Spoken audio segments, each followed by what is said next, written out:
Ferrari just revealed something that changes everything. Not on the broadcast, not in the press releases, but deep inside the Barcelona garage, they ran a configuration the cameras didn't catch. And what it exposed is way bigger than just a fast lap. Because the SF-26 isn't just a new car. It's a warning. A complete mechanical shift that could flip the entire grid upside down. Hamilton called it a different machine. Leclerc said it's the most unpredictable car he's ever driven. And yet, Ferrari is not panicking. They planned for this. And what they did on day one, in the wet, gave them data no other team has. The question is, why are they keeping it quiet? Why is nobody talking about the one lap that shocked their own engineers? And why did Lewis Hamilton's face, after stepping out of the car, say more than any radio message ever could? Because what Ferrari tested in Barcelona could be the beginning of their return to power. But the shocking part? They're not done yet. Subscribe now. Because what's coming in Bahrain might be the moment F1 wakes up to the truth. It started with a sound. Not the usual sharp throttle you expect from a Ferrari. This was smoother, heavier, like something had changed deep inside the engine map. The SF-26 rolled out of the garage just after sunrise. No drama, no media buildup, just silence and a very deliberate first lap. And then, suddenly, it was everywhere. Charles Leclerc dancing through Sector 2. Hamilton quietly adjusting his gloves. Engineers frozen in front of live telemetry. Something was happening. This wasn't the Ferrari we saw last year. It wasn't aggressive. It wasn't fighting itself. It looked controlled, stable, effortless, and yet completely unfamiliar. Even in cold conditions, the car found grip fast. Not just on straights, but through corners where Ferrari used to struggle. And on that first outlap, they ran full aero, full deployment. No sandbagging, no hiding. Why? Because this wasn't a launch. It was a message. Ferrari didn't come to Barcelona to experiment. They came to prove something. But here's what most people missed. This wasn't the final version of the car. Not even close. The version they brought to testing is only phase one of a two-stage plan. What's coming next is what makes this scary. Because if this version is already fast, already reliable, already controllable under the new hybrid system, then what happens when Ferrari unleashes the full spec in Bahrain? We'll come back to that.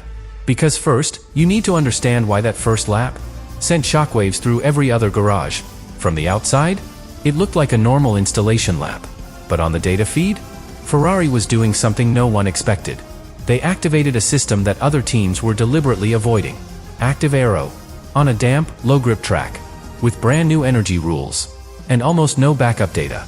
They didn't wait for conditions to improve. They didn't delay the run. They went out first. Why? Because they wanted data that no simulation could replicate. And what they got was gold. While Mercedes and Red Bull focused on clean laps, Ferrari drove into the unknown, on purpose. And here's what makes it brilliant. The 2026 regulations force teams to harvest and deploy electric power manually. Every lap, every zone. No automation. It's like driving while solving a physics equation at 200 miles per hour. But add active aero to that? You've got chaos. That's why no one else touched it in the wet. But Ferrari? Ferrari leaned into it. They activated the system early, tested flap positions mid-corner, even forced the rear wing into drag reduction mode on damp exits. And the result? Not a single spin. Not a single shutdown. No red flags. Just Charles Leclerc pushing a system that was supposed to be unstable. And making it work. At one point, engineers noticed something odd. The energy readings were too smooth. Recovery and deployment were even across the full lap, including the braking zones where others saw spikes. It didn't make sense, unless Ferrari had already figured out how to balance their aero map and their hybrid map together. If that's true, it's a game changer. Because the 2026 cars aren't just about downforce anymore. They're about synchronization. Two systems, one goal. And right now, Ferrari might be the only team making them speak the same language. But here's the twist. This wasn't even the most important run they did. Because what Leclerc did the next day, in dry conditions, is what really scared the grid. And that's what we'll unlock next. Day 2. Dry track. Higher temperatures. Perfect conditions for long-run data. This is where teams usually play it safe. Gather predictable numbers, avoid surprises, hide weaknesses. But Ferrari did the opposite. Leclerc went out early with a full load. No glory runs. No short stints. Just raw, race-style laps, with every system turned on. And after only 3 laps, the engineers stopped talking. Because what they saw on the telemetry didn't make sense. The battery flow was too smooth. Every time Leclerc braked, harvested energy, and deployed it out of the corner, the graph stayed flat. No spikes. No dropouts. No heat surge. It was like watching a simulator run, not a real car. At first, the team thought it was a sensor error. So they switched data feeds. Then backup channels. Same result. Stable electric output. Clean transitions. No battery warnings. And here's the part that made engineers from two different teams walk away from the screens. Leclerc's energy use was so consistent, it looked like the car had automated power delivery. Which is impossible under the 2026 rules. Drivers must manually deploy and harvest. No AI. No presets. No preloaded mapping. But Leclerc was hitting every mark. Perfectly. As if the car and driver were synced to the millisecond. And that's what makes this dangerous. Because this isn't just about Ferrari having a good chassis. This is about mastery of the new regulations. Before anyone else. Remember, the 2026 cars are intentionally harder to drive. They're heavier, with more energy complexity and fewer electronic aids. But somehow, Ferrari found a way to make theirs feel predictable, repeatable, controlled. And that's not normal. Because even Red Bull had issues with rear instability. Even McLaren saw power drift after 10 laps. But Ferrari? Leclerc did 17 consecutive laps. With less than half a second of degradation. 17. On a tire compound that should have dropped off after 8. And while other cars were twitching under throttle, the SF-26 stayed glued. Not because it was faster, but because it was smarter. But if this is all true, if Ferrari really has this level of control already, then there's a question no one wants to ask out loud. What happens when they turn it up? Because what we saw in Barcelona was not maximum performance. And the final run Hamilton made on day 3 might have been the warning. We'll get to that next. Because that lap, that one, quiet, surgical lap, changed everything. Day 3. Final session. Final hour. Most teams were winding down. Engineers packing up data. Cars sitting quietly in their garages. No more big runs expected. But then, Ferrari sent Lewis Hamilton out. Soft compound. Low fuel. Clear track. And what followed wasn't loud. Wasn't flashy.